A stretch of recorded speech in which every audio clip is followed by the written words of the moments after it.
মানে আচলতে অসমতো বেলেগ কোনো মন্ত্ৰী নাই। মন্ত্ৰীৰ নামত এজনী আছে আৰু এমএলএৰ নামতো এজনী আছে, তেওঁৰ নামেই হ'ল হিমন্ত বিশ্ব শৰ্মা। অসম চৰকাৰখন যদিও অসম চৰকাৰ বুলি কয়, এইটো হ'ল HPS কোম্পানী প্ৰাইভেট লিমিটেডৰ সম্পত্তি। হিমন্ত বিশ্ব শৰ্মা প্ৰাইভেট লিমিটেড যিটো, সেই প্ৰাইভেট লিমিটেডৰ সম্পত্তিৰ বাহিৰে আমি তো তেওঁৰ হাততে গৃহ দপ্তৰ, তেওঁৰ হাততে আপোনাৰ আপোনালোকে সকলোৱে দেখিছে ইম্পৰ্টেণ্ট গোটেই PWD ডিপাৰ্টমেণ্ট, তেওঁৰ হাততে আকৌ স্বাস্থ্যটোও ল'লে আৰু এটাই ডিপাৰ্টমেণ্ট আছে আৰু শিক্ষাটো তেওঁ লৈ ল'লে কমপ্লিট হৈ যায় আৰু আমি যাক হিটলাৰ বুলি কওঁ নহয়। এনেও কেশৱ মহন্ত ডাঙৰীয়া নামতহে স্বাস্থ্যমন্ত্ৰী আছিলে, সব ডিপাৰ্টমেণ্টৰ ঠিকা ঠুকলিৰ পৰা দৰৱৰ ছাপ্লাইৰ পৰা বিল্ডিং বনোৱালৈকে সববিলাকৰ ভাগবিলাক সববিলাকৰ দায়িত্ববিলাক সব হিমন্ত বিশ্ব শৰ্মাৰে আছে। আচলতে অসম গণ পৰিষদটোক এনেকুৱাকে মানে অপমান কৰিছে বাৰম্বাৰ। স্বাস্থ্যৰ দৰে এটা গুৰুত্বপূৰ্ণ বিভাগ, স্বাস্থ্যৰ দৰে অত্যন্ত সেন্সিটিভ এটা বিভাগ, সেই বিভাগটোতো আমি কেশৱ মহন্তক সক্ৰিয়ভাৱে কাম কৰি থকা দেখিছিলো।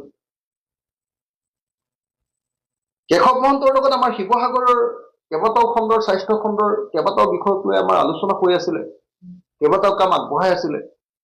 হঠাতে তেওঁ কেশৱ মহন্তক আঁতৰাই দিলে। বোধহয় JP নাড্ডা আহিছে, এতিয়া অলপ ডাঙৰ ডাঙৰ প্ৰজেক্ট আনিব পাৰিব, কমিশ্যনটো বেছি ভাল হ'ব বোধহয়, সেইকাৰণে স্বাস্থ্য বিভাগটো আৰু লৈ থলে বেছি ভাল হয় তেওঁৰ কাৰণে। হিমন্ত বিশ্ব শৰ্মাই আচলতে মানে এনেও আপুনি জানে যে হিমন্ত বিশ্ব শৰ্মাই আগতে যেতিয়া আপোনাৰ বেলেগ বেলেগ ডিপাৰ্টমেণ্ট, যিমানবিলাক ডিপাৰ্টমেণ্ট, শিক্ষা ডিপাৰ্টমেণ্টৰ মন্ত্ৰীও আচলতে হিমন্ত বিশ্ব শৰ্মা, বিত্তৰ মন্ত্ৰীও আচলতে হিমন্ত বিশ্ব শৰ্মাই, PWD মন্ত্ৰীটো হয়েই আৰু তেওঁতো নাম দায়িত্বই আছে, এতিয়া আকৌ স্বাস্থ্যটো লৈ ল'লে। সেইকাৰণে নামকেও আছে আচলতে, যদিও শিক্ষা বিভাগটো যদিও ৰনোজ পেগুৰ হাতত আছে, সেইটো ডিপাৰ্টমেণ্টটো লৈ ল'লে ফাইনেল হৈ যায় যে আচলতে গোটেই চৰকাৰখন ডাইৰেক্টলি হিমন্ত বিশ্ব শৰ্মা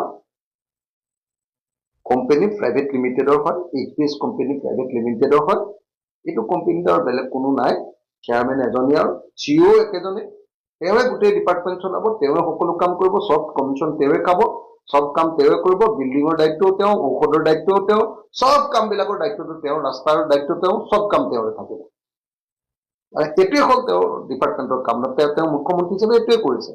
মোৰ দুৰ্ভাগ্য এইটো যে মই কি কম আৰু, সহানুভূতি দেখুৱাৰ বাহিৰেতো আপুনি সুধিছে এতিয়া, কিন্তু কেশৱ মহন্তক সহানুভূতি দেখুৱাৰ বাহিৰেতো বেলেগ কোনো কি কাম কৰিম কওক। অসম গণ পৰিষদ বোলা বস্তুটোতো ইতিমধ্যে ডেড বডিয়ে হ'ল, এইটোতো মৃতদেহ এটা। ইতিমধ্যে অতুল বৰা ডাঙৰীয়া আৰু কেশৱ মহন্ত ইতিমধ্যে AGP-টোক হেৰিয়াত লিজত দিয়ে দিলে, Himanta Biswa Sarma and company and private লিমিটেডক লিজত দিয়ে দিলে। এতিয়া লিজত যেতিয়া দি দিলে, গতিকে এনেনো নাম কিয় আছে কেলে হেল্থ ডিপাৰ্টমেণ্টটো ৰাখে, গতিকে হেল্থ ডিপাৰ্টমেণ্টটো লৈ থৈ দিলে আৰু লৈ থোৱাৰ পিছতো আৰু অসম গণ পৰিষদে এটাও মাত মাতিব নোৱাৰে দিয়কচোন। অসম গণ পৰিষদে এইটো কলিজাই নাই। গতিকে মই ভাবো যে কেশৱ মহন্ত ডাঙৰীয়া অপমান কৰিছে, অসম গণ পৰিষদ দলক সম্পূৰ্ণৰূপে অপমান কৰিছে, আৰু অসম গণ পৰিষদ দলৰ সভাপতি, কাৰ্যকৰী সভাপতি আৰু দলৰ কেন্দ্ৰীয় বিষয়ববীয়াবিলাকৰ যদি আত্মসন্মানবোধ আছে, তেতিয়াহ'লে মই ভাবো যে অতি সোনকালে তেওঁলোকে ইয়াৰ প্ৰতিবাদ কৰা দৰকাৰ, কেশৱ মহন্ত গৰজি উঠা দৰকাৰ, অতুল বৰা গৰজি উঠা দৰকাৰ, অসম গণ পৰিষদৰ লিডাৰবিলাক গৰজি উঠা দৰকাৰ, আৰু লিডাৰে যদি নামাতে তেতিয়াহ'লে অসম গণ পৰিষদৰ সমৰ্থকবিলাকে ইয়াৰ প্ৰতিবাদ কৰা উচিত। মই ভাবো যে এইটো একদম অসম গণ পৰিষদৰ প্ৰতি অপমান, অকল কেশৱ মহন্তৰ প্ৰতি অপমান নহয়, অসম গণ পৰিষদৰ প্ৰতি অপমান, আৰু এনেকুৱা অপমান কেতিয়াও সহ্য কৰি থকাটো উচিত নহয়।